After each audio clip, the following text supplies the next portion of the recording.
주식시장 대폭락이라 시장은 비상사태. 미국 주식시장에 대한 이야기입니다.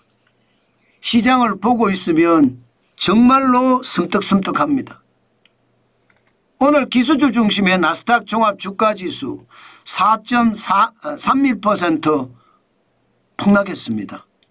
737.66이 빠져서 16,387.31로 마감했어요.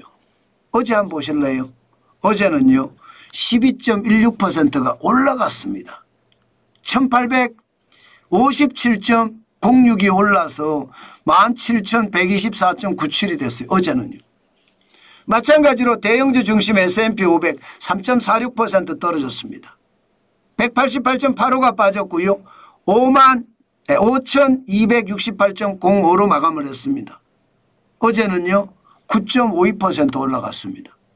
474.13이 올라서 5,456.90. 참 장난 아니죠.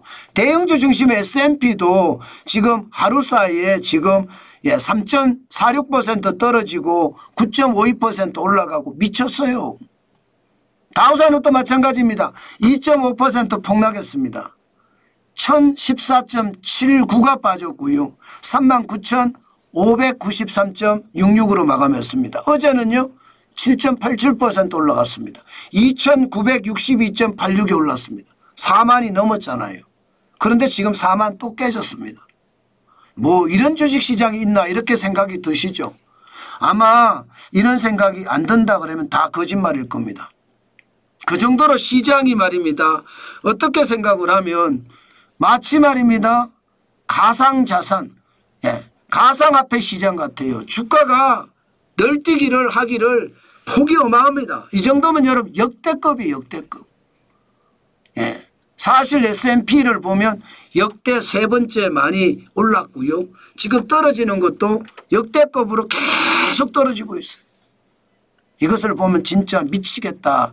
그 말씀 안 할 사람들 없을 겁니다. 그럼 왜 이렇게 또 떨어졌느냐. 이번에 떨어진 것은요. 기본적으로는 오를 거라고 예상을 했거든요. 왜? 소비자 물가가 2025년 3월에 2.4%까지 떨어졌어요. 핵심 물가 지표라고 하는 근원 소비자 물가 지표는 더 떨어졌어요. 2.8%. 3.3까지 올라갔던 게 2.8%까지 떨어졌어요. 물가가 잡히는 거예요. 물가가 잡히는데 왜 주가는 폭락해? 이렇게 될 수 있잖아요. 그런데 투자자들은 이것을요. 경기 침체가 되고 있다. 이렇게 해석하는 겁니다. 물가가 떨어져 소비가 떨어지겠는데 지금 소비지수가 아직 안 나왔는데요. 소비지수가 나오면 아마도 소비지수가 떨어지는 걸로 나올 가능성 큽니다. 그러니까 시장에서는 깜짝 놀라는 거예요.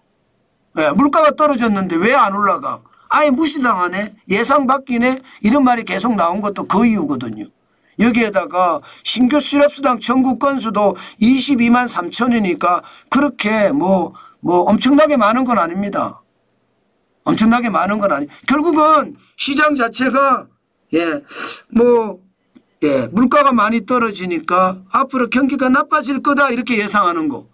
신규 실업수당 청구 건수도 22만 3천이니까 과거보다는 좀 많지만 그래도 경기가 조금 나빠질 조짐은 보인다. 이 정도가 다거든요. 그런데 이게 국채금리에서 생각이 달라지는 거예요. 이게 여러분 국채금리가 너무 올라가요. 국채금리가. 2년물 국채금리가 3.318%, 10년물 국채금리가 4.361%. 누군가 국채를 계속 내다 판다 이런 느낌이 있는 거예요. 내다 판다. 여러분 미국의 국채를 내다 판 이유가 뭘까요? 기본적으로는 미국 경제가 나빠질 거라 예상하면 국채를 내다 파는 겁니다. 내다 팔으면 공급이 많으니까 사는 사람 입장에서는 아니 이자 많이 줘. 그럼 내가 사줄게. 이렇게 되는 겁니다. 그럼 누가 팔까요?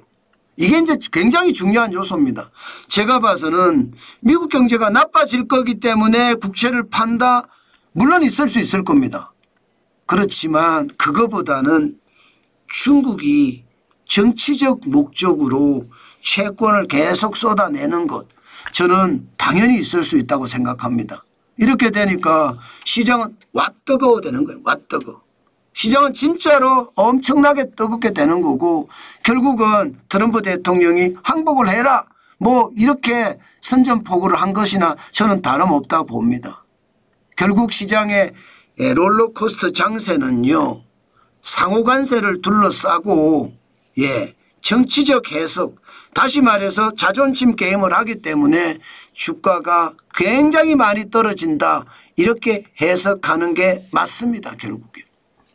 결국 시카고 옵션 거래소의 변동성 지수를 보면 2025년 4월 9일에 33.62까지 떨어졌다가 4월 10일에는요 43.34까지 다시 올라가는 걸 보니까 결국은요 G2의 전쟁이 시장을 망가뜨리고 있는 겁니다. 시장은. G2의 전쟁이 결국은 경제가 양쪽이 다 침체될 수 있다. 그러면 기업의 실적은 더 떨어질 거고요. 당연히 주가는 더 나빠질 거다. 이게 전체 시장에 대한 해석이 아닐까 저는 그렇게 분석했습니다. 개별 종목으로 가더라도 다르지 않습니다. 필라델피아 반도체 지수 여러분 한번 보십시오.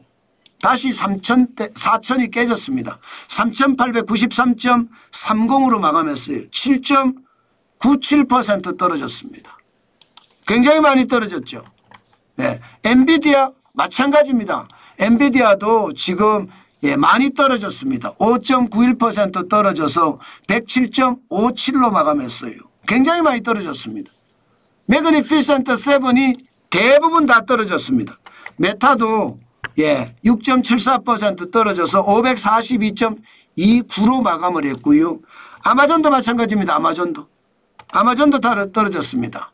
5.17% 떨어져서 181.22로 마감했고요. 계속 떨어지고 있는 거죠.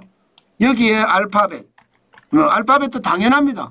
알파벳 주가도 3.53% 떨어져서 155.37을 기록하고 있고요. 마이크로소프트도 마찬가지입니다. 마이크로소프트 2.34% 떨어져서 381.35 기록하고 있거든요. 그럼 애플은 어떻게 됐을까요? 애플은 더 많이 떨어졌어요. 4.24% 떨어졌습니다. 190.42로 마감했어요. 애플이 굉장히 빨리 떨어지죠. 테슬라 당연히 테슬라 저는 많이 떨어졌을 거라고 생각합니다. 어저께 20% 가까이 올라갔잖아요. 오늘은 7.27% 떨어졌습니다. 252.40달러에 마감했습니다. 여러분 시장을 보니까 진짜로 롤러코스터 장세 맞죠?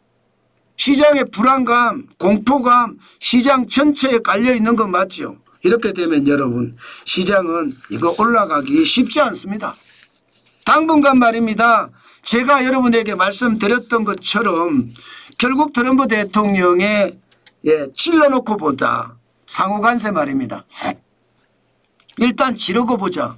이 생각이 경제는 오히려 심리를 파괴하고 심리가 파괴되면 경제에 치명상을 입힌다. 이 말이 현실이 된 거고요. 특히 말입니다. 지르고 보자 중에 중국과 미국의 전쟁 자체가 자존심 게임으로 치닫거든요.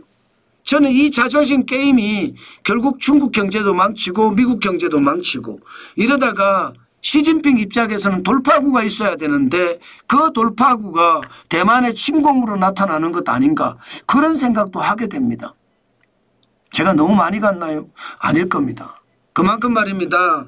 미국과 중국의 충돌은 이 경제 충돌인데 굉장한 충돌입니다. 자칫 잘못하면 시장에 급변을 불러올 수도 있을 겁니다. 그래서 여러분 시장 진짜 예리하게 보셔야 돼요. 지금 제가 계속 말씀을 드리지만 경제는요. 지금 어떤 식으로 어떻게 터질지 아무도 모릅니다. 그렇기 때문에 시장 진짜 조심하시면서 시장을 계속 따라서 봐야 된다는 것 다시 한번 여러분에게 설명드리겠습니다. 그 정도로 시장의 불안감이 크다는 것 다시 한번 생각하셔야 되겠다. 오늘도 여러분 계속 강조합니다.